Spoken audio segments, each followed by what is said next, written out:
ஆத்மா நமஸ்தே. இன்றைக்கான புத்தக வாசிப்பு பேஜ் நம்பர் 485.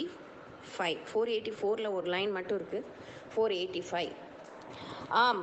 அர்ஜுனன் சொல்கிறார், ஆம் வாஸ்தவமே, அப்படி எண்ணல் ஆகாது. நான் முன்னும் இருந்தேன், இப்பொழுதும் இத்தேகத்துடன் இருக்கின்றேன். இனிமேலும் ஏதோ ஒரு தேகத்தை அடைய வேண்டியவனாய் இருக்கின்றேன். சென்ற காலம், நிகழ்காலம், வருங்காலம் இம்மூன்று காலங்களிலும் நான் இல்லாமல் இருப்பவன் அல்ல. இந்த ஜென்மத்தில் எனக்கு அர்ஜுனன் என்று பெயர் வைத்தார்கள். இதற்கு முன் ஜென்மங்களில் எந்தெந்த ஜாதியில் பிறந்தேனோ என்னென்ன பெயர்களை வைத்தார்களோ தெரிய வராது. இனி எடுக்கப் போகும் ஜென்மங்களில் எந்தெந்த ஜாதியில் பிறந்து எந்தெந்த பெயர்களை அடைவேனோ தெரிய வராது. கிருஷ்ணன், அதுபோல் நாமும் நமது எதிரில் இருக்கும் இந்த ராஜர்களும் மற்றும் யாவத்திராளும் மூன்று காலங்களிலும் இருக்கப்பட்டவர்களேயாம். இவர்களும் உன்னை போல் முன் ஜென்மங்களில் எந்தெந்த ஜாதியிலோ பிறந்து எத்தனையோ பெயர்களை அடைந்திருக்கின்றார்கள். இந்த யுகத்தில் இவர்கள் எல்லோரும் மரணமடைந்து வேறு சரீரம் எடுத்து இனி வேறு பெயரை அடையப் போகின்றார்கள். அப்படி இருக்க பீஷ்மாதிகள் இல்லாமல் போகின்றார்களே எனும் துக்கம் உனக்கேன் உண்டாயிற்று? அர்ஜுனன், ஐயா கிருஷ்ணமூர்த்தியே, என் அபிப்பிராயத்தை நீர் சரியாய் கிரகிக்கவில்லை போல் காணப்படுகிறது. பீஷ்மாதிகள் பூர்த்தியாய் நாசமாய் போகின்றார்கள் என்றல்ல நான் துக்கப்படுவது. அவர்கள் இந்த ஜென்மத்தில் எந்த தேகத்துடன் எனக்கு பாட்டனாயும் குருவாயும் ஏற்பட்டு என்னிடத்தில் எவ்வளவோ பிரியம் உடையவர்களாய் என் சேமத்தையே விசாரித்து கொண்டிருந்த மகான்கள் ஆதலால் அவர்கள் அப்படிப்பட்ட அந்த தேகத்தை விட்டு கிருதார்த்தர்களான போதிலும், அதாவது மேன்மையை அடைந்த போதிலும், அப்படிப்பட்டவர்களின் சங்காத்தியமும் சேர்க்கையும் ஆதரணையும் எனக்கு தப்பி விடுகின்றது அல்லவா என்று துக்கப்படுகின்றேன். கிருஷ்ணன், ஓஹோ, அதுவா உன் துக்கத்திற்கு காரணம்? அப்படி எண்ணுவதும் சரியல்ல. அத்தியாயம் 2, ஸ்லோகம் 13.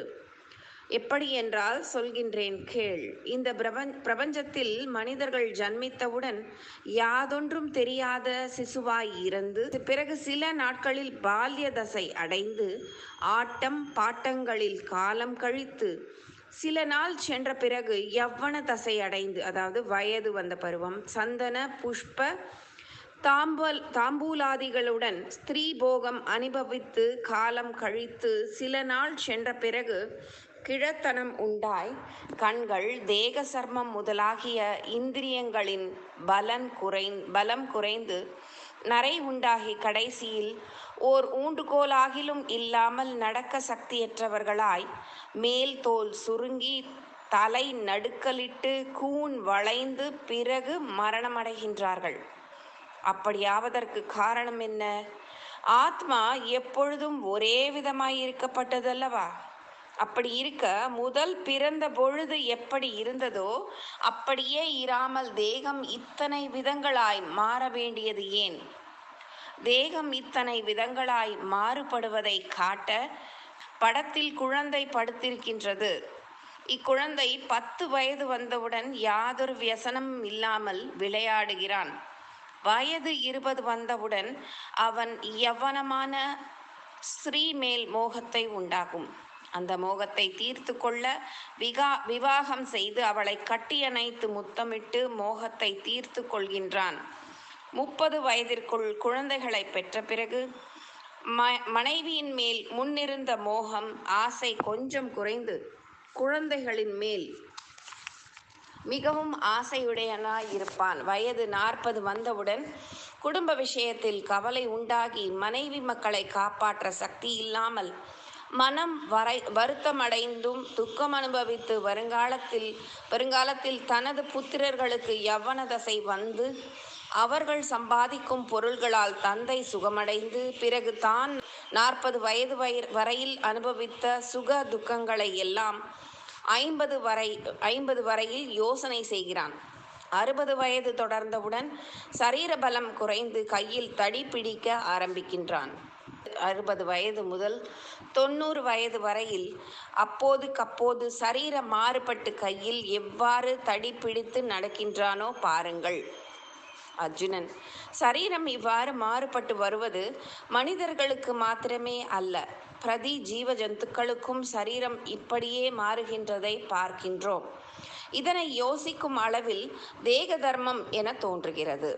கிருஷ்ணன்: ஆம், நீ சொல்வது சரிதான். இப்படி மாறுபடுவது தேக தர்மமே அன்றி ஆத்ம சுபாவம் அல்ல. ஆதலால் ஒரு மனிதன் மரணமடைந்தால் தேக தர்மான் என்று சொல்வதற்கு காரணமாய் இருக்கின்றது.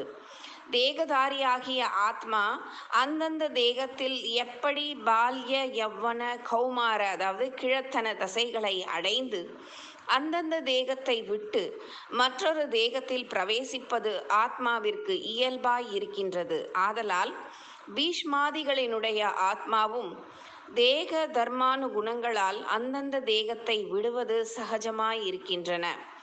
ஞானியானவன் இப்படிப்பட்ட விஷயங்களில் உன்னை போல் வியசனப்பட மாட்டான். உனக்கு இப்படிப்பட்ட ஞானம் இல்லாததனால் நீ வியசனப்படுகின்றாய். ஆதலால் ஒவ்வொரு ஜென்மத்திலும் தாம் செய்து வரும் புண்ணிய பாவங்களினாலும் குடும்பத்தில் உள்ள ஆசையினாலும் காம குரோதாதி அழுக்குகள் ஹிருதயத்தில் அதிகரித்து கொண்டே வருகின்றன. ஹிருதயத்தில் இருக்கும் காம குரோதாதி அழுக்குகள் எல்லாம் இந்நூலில் சொல்லியிருக்கும் குரு உபதேசத்தை இடைவிடாமல் அபியசித்து வந்தால் அந்த காம குரோதாதிகள் எல்லாம் தனக்குத்தானாய் நசித்துவிடும். பிறகு இருதயம் எவ்வித சங்கல்ப விகல்பங்களும் நினைப்பு மறப்பு இல்லாமல் ஸ்படிகம் போல் நிர்மலமாய் விடும். மனதை வெளியில் ஓடவிடாமல் நிறுத்தி அந்த பரபிரம்மே நானே சர்வம் என்று மௌனமாயிருப்பதே பரமசுகம். மௌனம் என்றால் வார்த்தை ஆடாமல் வாய் மூடிக்கொண்டு இருப்பது அல்ல. மனதை வெளியில் ஓடவிடாமல் நிறுத்துவதே மௌனம் என்று சொல்லப்படும். இந்த சாப்டர் இங்கே முடியுது. Page number 489. சாப்டர் 55 வரைக்கும் முடிச்சிருக்கோம். நாளை தொடரலாம். ஆத்மா நமஸ்தே.